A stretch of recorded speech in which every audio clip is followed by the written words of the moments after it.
প্রিয় দর্শক, আসসালামু আলাইকুম রহমতুল্লাহ বারাকাত। আজ আমি আপনাদের সামনে একজন ভিখারির গল্প উপস্থাপন করব।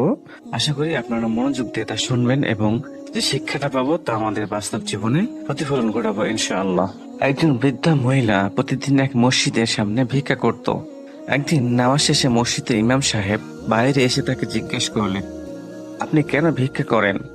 আপনি তো সচ্ছল পরিবারের মহিলা, আপনার তো ছেলে মেয়ে অনেক ভালো আয় করে।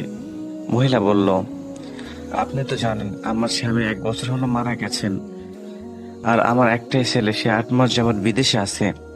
সে আমাকে টাকা দিচ্ছিল, এরপর টাকা শেষ হয়ে গেছে। এখন আমার কাছে আর টাকা নেই, সেজন্য ভিক্ষা করা ছাড়া আর কোনো উপায় নেই আমার। ইমাম বললেন, কেন? সে কি আপনার কাছে আর টাকা পাঠায় না? বৃদ্ধা বললেন, না, কিন্তু সে আমাকে প্রতি মাসে 1 টাকার ছোট রঙিন ছবি পাঠায়, যেগুলো আমি আদর করে চুমু দিয়ে ওর স্মৃতি হিসেবে দেয়ালে টাঙিয়ে রাখি। ইমাম সাহেবের কাছে ব্যাপারটা একটু অদ্ভুত লাগলো। কি এমন ছবি? কেন টাকা পাঠানো বাদ দিয়ে ছবি পাঠাচ্ছে? ইমাম সাহেব সিদ্ধান্ত নিলেন যে বৃদ্ধা বাসায় যাবেন। একদিন বৃদ্ধার বাড়িতে গিয়ে ঘরের দেয়ালে তাই তিনি দেখলেন, দেয়ালে লাগানো সেই রঙিন ছবিগুলো ছিল আসলে ডলারের চেক, যার প্রতিটি ছিল $1000। কিন্তু মহিলা অশিক্ষিত হয় বুঝতে পারেনি সেগুলো কি এবং কিভাবে কাজে লাগাতে হয়। মহিলা ভিক্ষা করতো, কিন্তু তার জানা ছিল না যে তার ঘরে কত দামি সম্পদ আছে।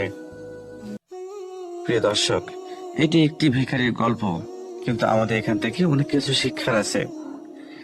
আমাদের সকলের বাসায় পবিত্র কোরআন শরীফ নামের অমূল্য গ্রন্থ আছে, কিন্তু অনেকেই এই পবিত্র গ্রন্থ শরীফ আমরা পড়ি না, শুধু গিলাপে জড়িয়ে চুমু দিয়ে আদর করে সযত্নে সেলফে রেখে দেই। অনেকে পবিত্র কোরআন শরীফ পড়লেও কোনোদিন জানতেও চায় না আসলে কি বলা হয়েছে এই আরবি হরফগুলোতে, কেন দেয়া হয়েছে এই পবিত্র কোরআন শরীফ। আমরা দুনিয়া হতাশ করে ছুটে বেড়াই, কত জায়গায় কত মানুষের কাছে যাই সুখ শান্তি আর সফলতার খোঁজে। সুখ শান্তির জন্য কত জায়গায় না ধারণা দেই, কিন্তু পবিত্র কোরআন শরীফের মতো মূল্যবান কিতাব সব সমস্যার সমাধান গ্রন্থ, দুনিয়া ও আখিরাতের সফলতার সঠিক গাইডলাইন আমাদের ঘরে থাকতো, কেন জানি সেটা বহু সংখ্যক মানুষের দৃষ্টি ও মনোযোগের বাইরে থেকে যায়। প্রিয় দর্শক, এই বিভ্রান্তি উদাসীন শেষ হবে কবে? মহান আল্লাহ পাক আমাদের সবাইকে প্রতিদিন পবিত্র কোরআন শরীফ পড়া, পবিত্র কোরআন শরীফ বোঝা এবং পবিত্র কোরআন শরীফ শিক্ষার সমৃদ্ধ জীবন গড়ার তৌফিক দান করুন। আমিন।